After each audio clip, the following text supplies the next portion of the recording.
Buying a car is probably your first big-ticket purchase. The good news is that if you've got a job and a decent credit score, you're not going to have much trouble borrowing to finance a purchase. But it's on you to make sure you nail a deal that not only gets you a car today, but also doesn't shortchange your future. Cars are an expensive blind spot, says Ryan Freilich, a New Orleans financial planner. People tell me they can't save for retirement or save more for retirement, yet they don't think anything of the fact that they are making a monthly car payment of $400 or $500, when they could have bought a less expensive car with a smaller payment. For example, while you may have no problem qualifying for a 60-month deal that costs you $450 a month, let's say that you instead opt for a bit less auto bling that costs you $300 a month, and you redirect the $150 in monthly savings into retirement savings. At the end of the 5 years, you own your 5-year-old car outright either way. But with the cheaper payment, you've also managed to jumpstart a nice retirement fund of nearly $10,500, assuming a 6% annualized gain. If you then just leave that stash growing for another 35 years, it could be worth $80,000 come retirement. And that's just for your first car. Follow this routine for every car purchase in the coming decades and you are buying more than a car, you are buying financial freedom. It's not about the Starbucks latte you don't buy in your 20s or 30s that sets up your future, says Alan Roth, founder of WealthLogic Financial Advisory in Colorado Springs. It's buying a modestly priced car that you keep forever. Okay, maybe not forever.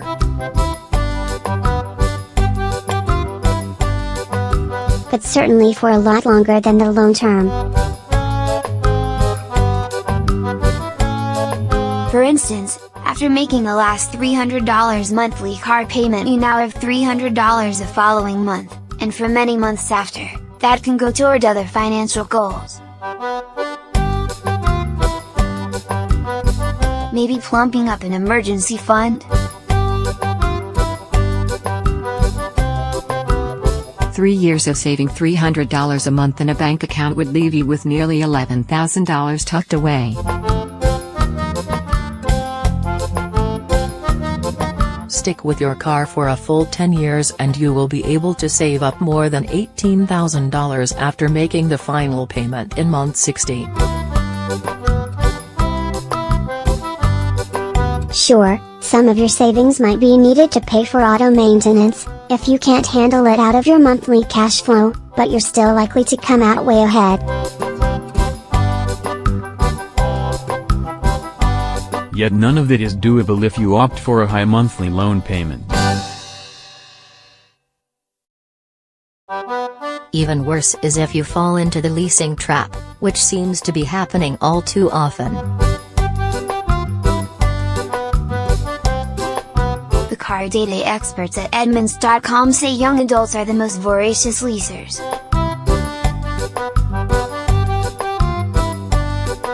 More than 1/3 of millennials in 2016 were opting for leases.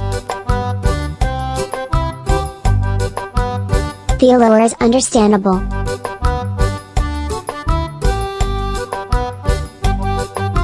The payments are lower, so you can afford a nicer car. But with a lease you are basically just renting a car for 3 years. You have the option of buying it after the initial lease period, yet few people go that route, opting instead to return the car and lease a new model with the latest tricked-out tech.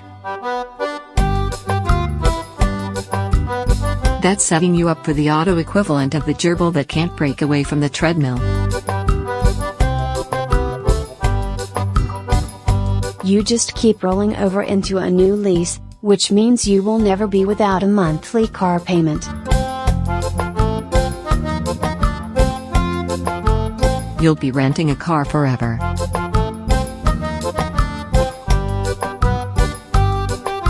That should drive you crazy now that you understand the financial cost. In addition to avoiding leasing, here are some tips for keeping your car costs in check. Recognize that a car may be a necessity, but it is also a lousy investment. Cars are the classic example of a depreciating asset.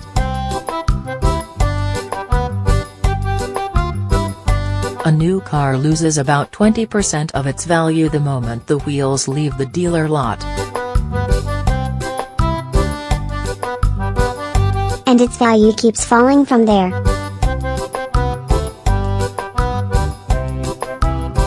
Given that bleak return on investment, your goal should be to minimize your costs. Buy used.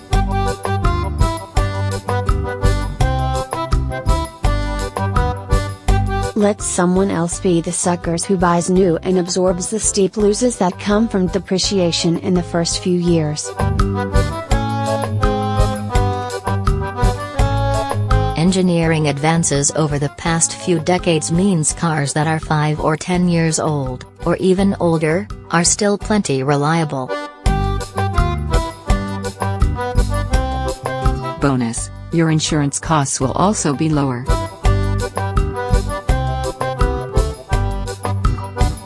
Aim to be below average on your loan term. The average new car loan term is 68 months.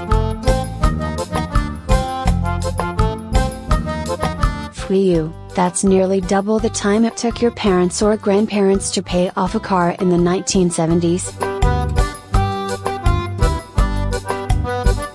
Stretching out payments over longer periods, which reduces the monthly bill, is how the financing world entices you to buy too much car. Choosing a car you can pay off in 36 or 48 months will free up more cash flow sooner that you can put toward more important financial goals. Drive the best possible rate deal.